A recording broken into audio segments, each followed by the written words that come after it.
Assalamualaikum warahmatullahi wabarakatuh. Perkenalkan, nama saya Ananda Dian Kusumawardani dengan NIM 7211419149. Di sini saya akan menjelaskan tentang implementasi SIM dalam dunia perusahaan, yaitu pemanfaatan spreadsheet. Yang pertama ada dasar-dasar spreadsheet. Spreadsheet memiliki kelebihan dibandingkan dengan program perhitungan sederhana, yaitu dapat digunakan untuk memberikan kapabilitas sistem informasi yang cukup rumit bagi perusahaan. Nah, mulailah membuat contoh ini dengan membuka program Excel. Perhatikan bahwa terdapat 3 tab lembar kerja pada bagian bawah layar. Lihat figur P63. Yang pertama ada sheet 1, sheet 2, dan sheet 3. Kita hanya membutuhkan 2 lembar data untuk contoh dan kita ingin menamainya invoice dan diskon. Klik tab sheet 3 dan pilihlah perintah edit, diikuti subperintah delete sheet. Pastikan bahwa Anda memilih delete sheet dan bukan subperintah delete. Setelah menghapus sheet 3, sekarang yang tertinggal hanya 2 lembar data. Klik 2 kali tab sheet 1 untuk menandai kata sheet 1. Tekan tombol delete untuk menghapus nama sheet 1 dan ketikkan invoice untuk label tab. Klik 2 kali tab sheet 2, hapus dan ketikkan diskon. Kemudian contohnya, membuat sebuah faktur. Figur P61 menampilkan lembar data invoice. Figur P62 menampilkan lembar data diskon. Tab yang ditandai pada bagian bawah layar memberitahu pada Anda lembar data mana yang sedang ditampilkan. Faktur ini berisikan 4 barang, yaitu chair, table, lamp, dan pillow. Masing-masing barang memiliki harga unit dan sejumlah diskon ditampilkan berdasarkan harga masing-masing unit. Harga per unit dikurangi diskon dikalikan dengan jumlah unit dipesan menghasilkan harga keseluruhan. Harga keseluruhan dijumlahkan untuk menentukan total faktur. Jumlah yang harus dibayarkan pembeli bergantung pada kapan pembeli tersebut membayar faktur.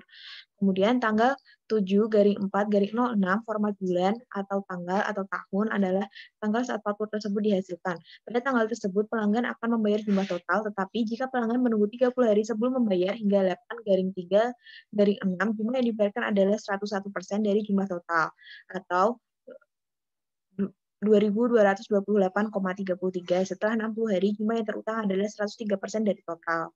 Nah, ini merupakan figur P61 jika sudah melakukan langkah-langkah yang disebutkan tadi. Kemudian ini adalah figur P62 untuk lembar data diskon untuk contoh. Kemudian lembar data diskon. Isi lembar data diskon akan dimasukkan pertama kali. Tujuan dari lembar data pada contoh ini adalah menentukan jumlah 2 unit harga yang menentukan persentase diskon. Pada contoh kita jika jumlah harga unit lebih besar atau sama dengan 100, maka diskonnya adalah 5%. Harga yang lebih besar atau sama dengan 50 menghasilkan diskon 10%. Anda harus memasukkan nilai-nilai ke dalam sel seperti yang ditunjukkan dalam figur P62. Formula yang digunakan dalam lembar data invoice bergantung pada nilai-nilai pada sel-sel tertentu di lembar data diskon. Kemudian lembar data faktur. Lembar data invoice jauh lebih rumit. Mulailah dengan membuat lembar kolom cukup besar sehingga dapat menampung nilai dan judul faktur. Gunakan mouse untuk memilih kolom A hingga G, kemudian pilihlah perintah format, diikuti perintah kolom dan width. Ketika figur P65 muncul, pilihlah kolom dengan lebar 13. Kemudian ini merupakan kolom figur 46.5 mengubah lebar kolom. Selanjutnya ini adalah gambar untuk memformat sel sehingga terletak di tengah. Ini untuk menghitung diskon. Kemudian figur P68 ini menampilkan layar yang dihasilkan dari pemilihan perintah format diikuti perintah cells dan mengklik tab font. Anda dapat membuat judul kolom dalam huruf tebal dan atau mengubah ukuran font pada kata invoice dalam sel A1. Mengubah font dalam sel dapat membuat faktur ini lebih menarik dilihat. Nah, ini itu cara untuk memformat huruf sel. Kemudian menyimpan contoh. Anda sebaiknya menyimpan contoh Anda sebagai example P6. Excel secara otomatis akan menambahkan ekstensi .xls kepada nama file. Yang selanjutnya yaitu proyek 7, spreadsheet dengan penyimpanan data dengan contoh minivan. Spreadsheet dengan penyimpanan data, contoh minivan. Contoh ini menghasilkan sebuah lembar harga untuk Tera Traveler minivan. Minivan ini memiliki sebuah harga dasar dan 3 pilihan.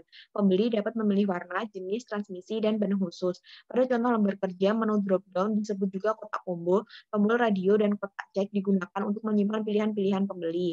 Figur P71 dan P72 menampilkan lembar data care dan option dari lembar kerja tersebut. Lembar data yang akan menyediakan nilai data yang disimpan harus diselesaikan terlebih dahulu. Nilai pada lembar data option harus ditampilkan pada lembar data care.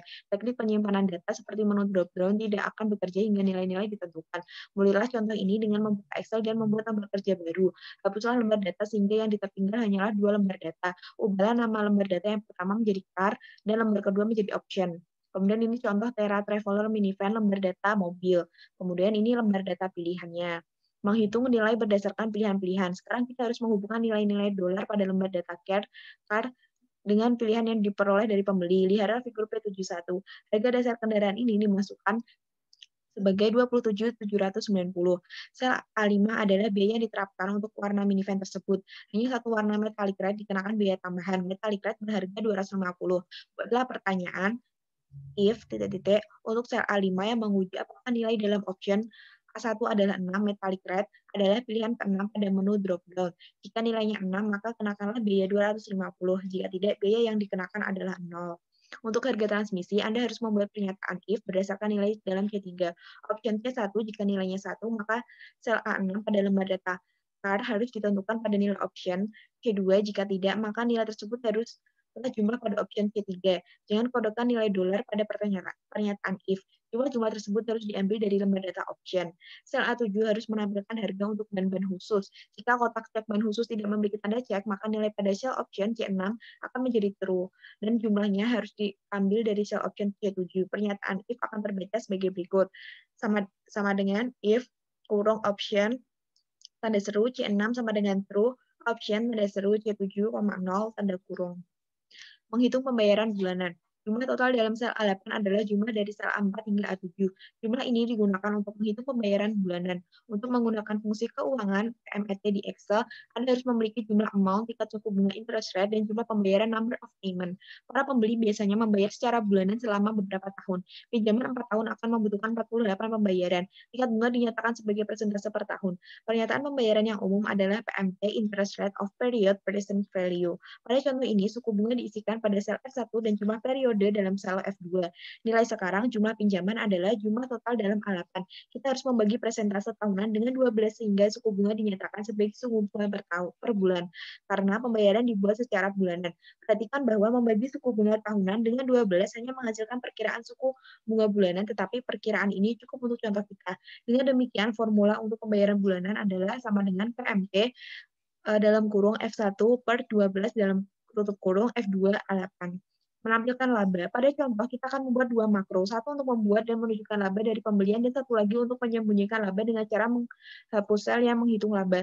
Pada titik ini, tiap klik kursor dan tombol keyboard akan tercatat. Untuk membuat makro guna menunjukkan laba, klik pada sel A10 pada lembar data card.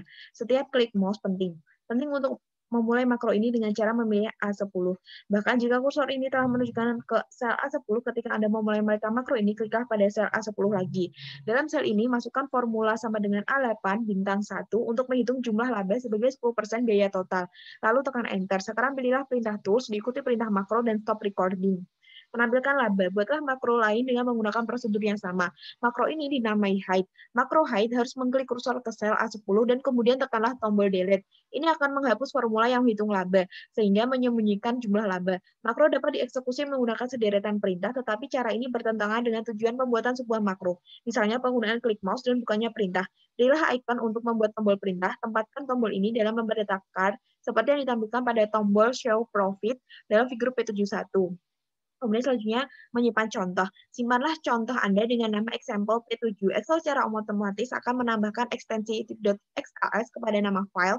Dengan demikian Anda dapat mengacu pada contoh ini ketika Anda menyelesaikan tugas ini. Terima kasih, sekian dari saya. Mohon maaf apabila ada kekurangan dan kesalahan. Wassalamualaikum warahmatullahi wabarakatuh.